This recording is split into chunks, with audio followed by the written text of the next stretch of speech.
Okay, that brings us to our final award for the evening, our Imagination in Service to Society Award.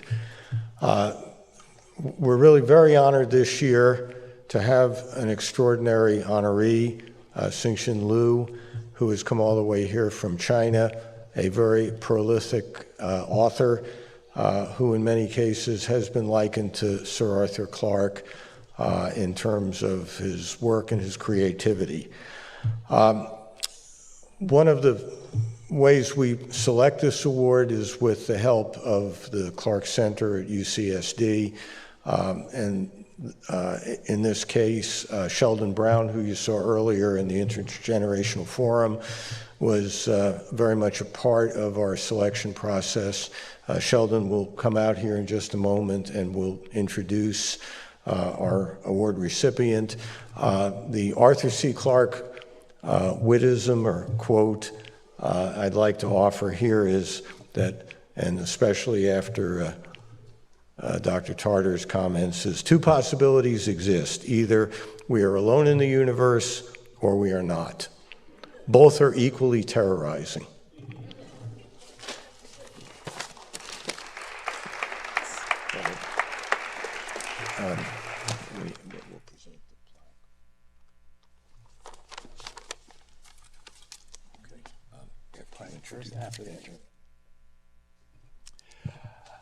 Great. Well, it is a really extraordinary honor to be able to present this award to Cixin Liu, and I'll give maybe a little context to it. So at UCSD, at the Clarke Center, we study the phenomena of human imagination in a very multidisciplinary way, using methods from cognitive science, neuroscience, computer science, cultural analysis, contemporary arts, but with a special focus on science fiction, both its history, but more importantly, its continued development. And a big part of that is to consider science fiction that comes from different global contexts. As an art form that can provoke all of us to think beyond the possible, a diversity of perspectives is not only valuable, it's essential. And finding science fictional thinking in a society is an indication of its fecundity and its aspirations.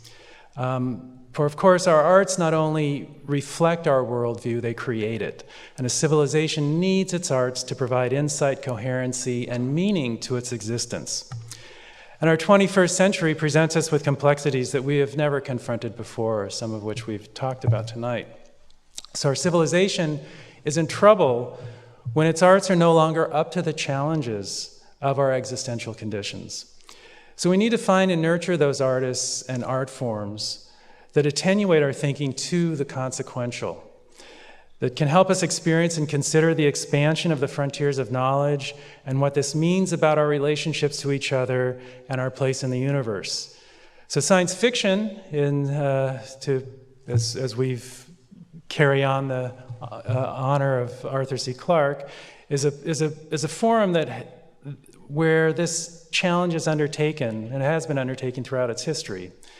And as new voices utilize its platform from a broader panoply of humanity, we find a richer engagement with the varieties of human experience and capabilities, and our possibilities in this universe become increasingly wondrous because of that.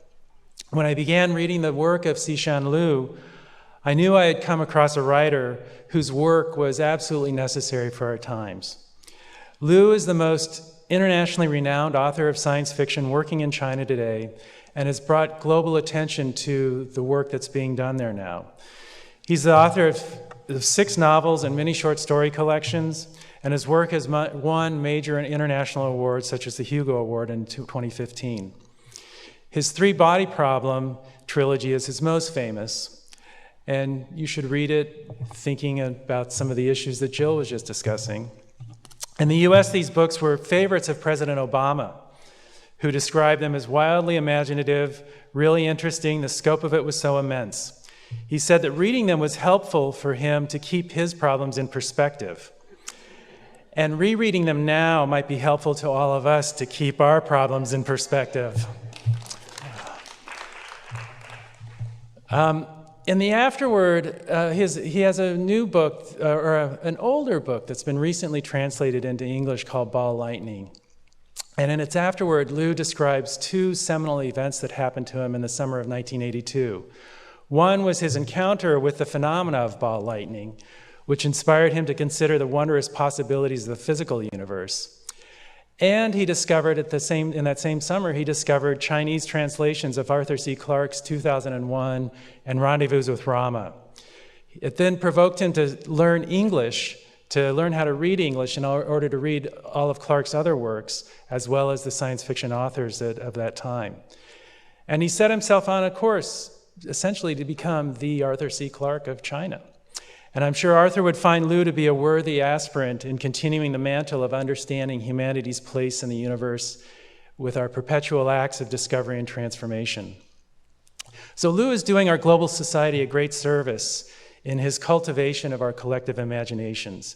Science fiction has a unique social power. It shows us the contingency of our times and allows us to change our perspective to realize that the world we live in is one we are co-authoring with every act we take or don't take.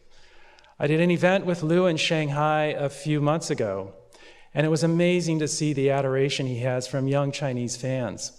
It was heartening to see that this form of literature, which is very new to Chinese culture, has had such a powerful impact on the young people of China, many of whom are now picking up the mantle and aspiring to be China's next Cixin Liu.